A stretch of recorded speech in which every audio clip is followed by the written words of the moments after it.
So I like to boondock. I like to travel. I'm retired.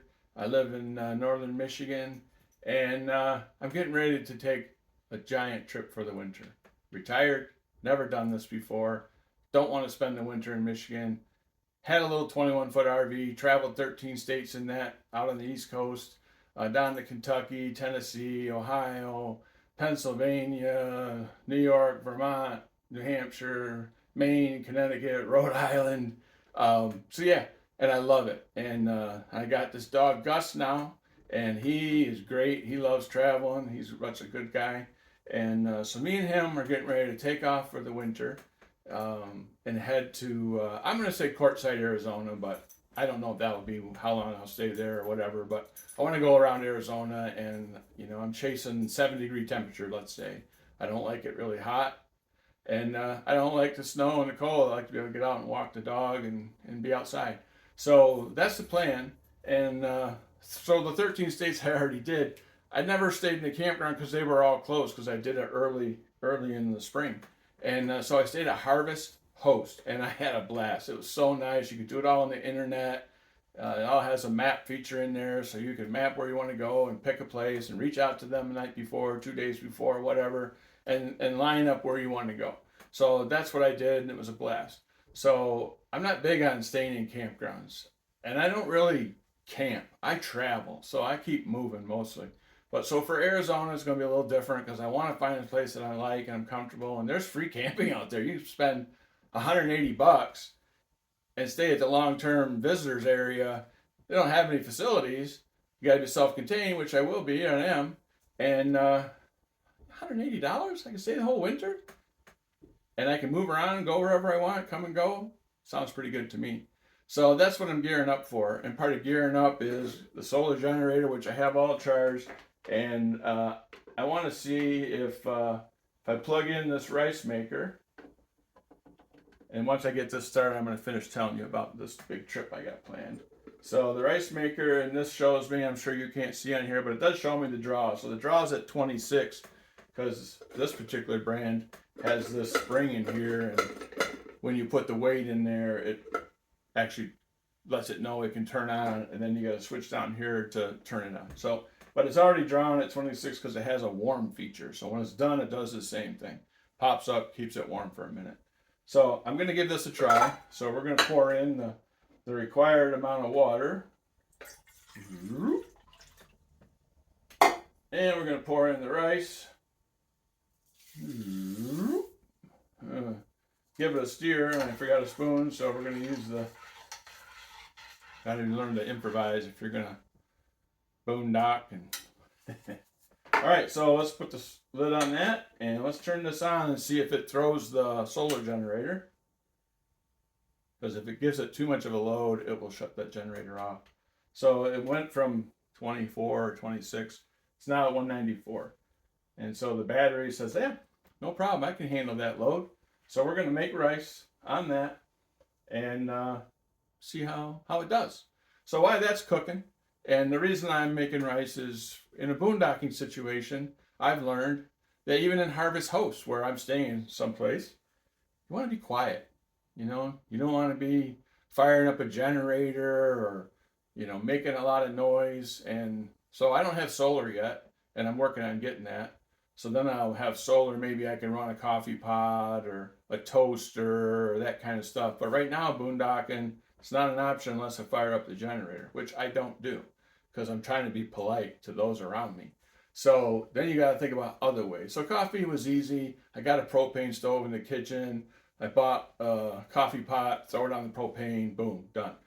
So coffee I got. Toast, I guess I could get some kind of a propane toaster, but anyway, not a big deal.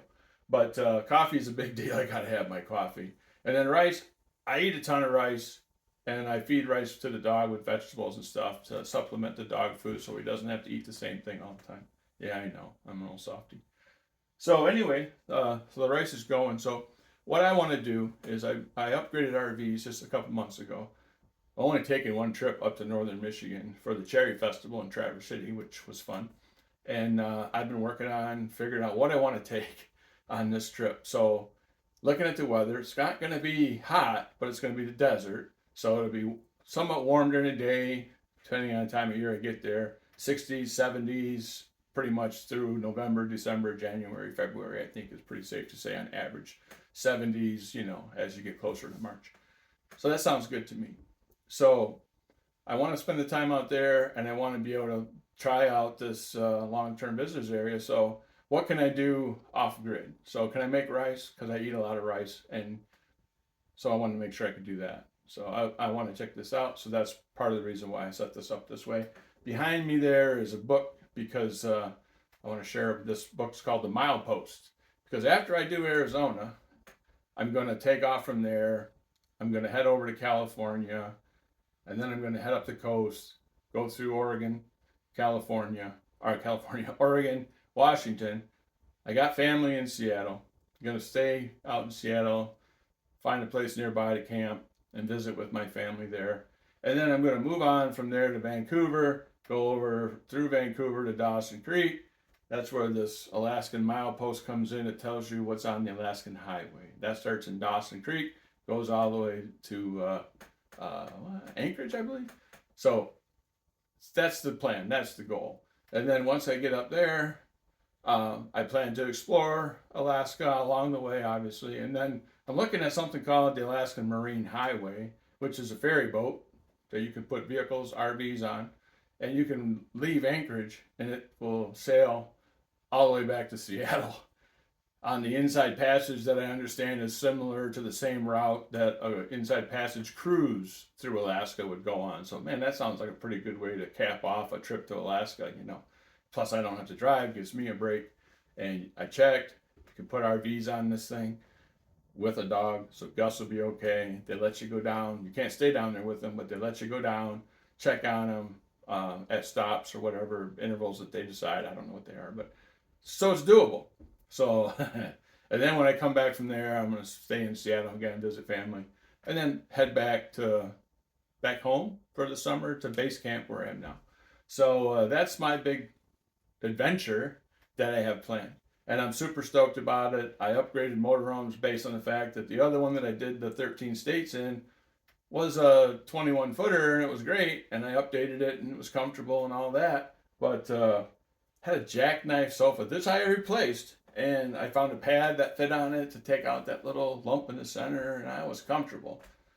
But the thought of spending 3 months, 5 months, 7 months, every single day having to put down a jackknife sofa and make it, put it back up, the aisleway's blocked off. It's like, no, I can't do it.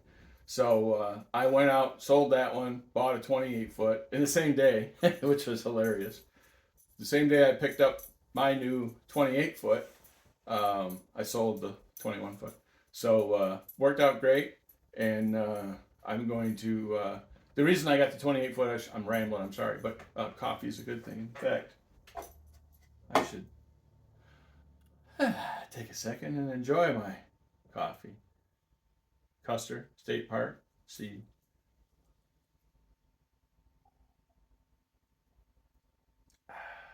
That'll slow you down a bit. That's good. So, yeah, Custer State Park, from going to the bike rally out in South Dakota, Black Hills, which is going on right now. So, anyway, that's the plan. And then after I get back from Alaska, figure out the route to come home. Most likely, I'm going to do a southern route to go there. I'm going to jump on Route 66 here and there and kind of make my way to Arizona. And then, like I said, make my way up to Washington and then jump on the Alaskan Highway. And so it should be a good time. So let me check in on the rice cooker here, see what's going on. We got 79% of the battery left, still drawing 194. That's hot. So we're making rice. And this book that came with the little rice cooker, normally I never even look at these, but this one had a recipe book in it. I started looking at it. Maybe I was hungry at the time, but they all sounded pretty good. And so I might be trying some of those out for sure, something to do. And the other thing was I like this size. It makes 1 cup of rice. So that's a pretty good quantity. It's, more than a serving size, but I don't want to make big giant pots of stuff because then you end up freezing it, which not a big fan of stuff that's been frozen. And if you buy something that was made to be frozen, like a pizza or something, that's different. But taking leftovers and freezing them and that, yeah, no, not a fan. So I'd rather have small portions of stuff, and I like to cook. So, and again, it's something to do, because what you learn about retirement when you get here is you're going to have a lot of time on your hands, especially if you're a single dude like me. I don't have anybody that's saying, hey, what do you say? You want to go do this, or you want to go do that, or I got to run this errand. That you don't have 2 lives worth of stuff or activities or friends or family or whatever. You have what you have. And so you got to find stuff to do. And the way the world's so crazy right now, you just can't sit in the house and watch TV and, oh, I'm going to catch up on my world news. Oh my God. There's only so much of that I can take. And I'm pretty tuned in. I know what's going on. So I like to stay aware, but I also have to be aware of, turn that off. Let's get outside, So I think that's one of the reasons that I don't want to be cooped up here in the winter again. And not that I'm not able and don't have the gear. I've grown up my whole life here in Michigan, so I have the gear to go out in the winter. I just don't want to. Sorry, Gus is seeing somebody. I live right in town, so there's sidewalks right in front of my house. So he's obviously seeing someone walk by, or could be a leaf blowing by. Oftentimes I get up to go look and I don't see anything. So anyway, I wanted to make this video. I wanted to make some rice to see if I could do it. It looks like I could do this. So that would be cool to know that. And I have solar panels for this, that even if I don't do anything on getting solar on my RV, which is I plan to. But if I didn't, I know that I could keep this charged up with the solar panels that came with it, because I've done that. And I could at least make a rice meal. So, I mean, actually, I make this in the house now since I bought it, and I just make the rice, and after it's done, I throw some beans in there and some cheese in there and put the lid back on it and jalapenos, and I got dinner, So one little pot, that's all I have to do. So all those things you think about, and that's the other thing that's kind of fun about this whole planning trip. And I'm a planner. I've always been a planner. Like, I'm not one of these people that has an itinerary that says what we're going to do every day or every week or every month. I have a general, I'm going to spend the winter here, the spring there, the summer here. It's about as far as I want to go. So anyway, looks like the rice is going to work out. So I've had fun making a video this morning, and I hope you enjoy it. And thanks for tuning in. And I hope you join me on the leave in around November. So then I'll really start cranking up the videos, because again, it's something to do, and it's fun, and I like it, and obviously it fills some kind of a creative outlet that I need to share stuff with. So hope you enjoyed. Hope you learned something about boondocking and some of the things you want to take into consideration. And I guess lastly, what I'll mention about consideration of what to take is weight is a consideration. Even though I gained a lot of storage space, 6 more feet, 7 more feet, sorry, another person walking by, I guess, of space. I don't want to fill it up and take everything, I want to travel light, just don't want to overweight this thing. So I have to be consider, what I'm taking with me. So it's all fun. It's fun to try to figure out what I can and can't do, and what I will and won't want there, and what I think I want, what I don't think I want. So anyway, I'm having fun. See you in the next one.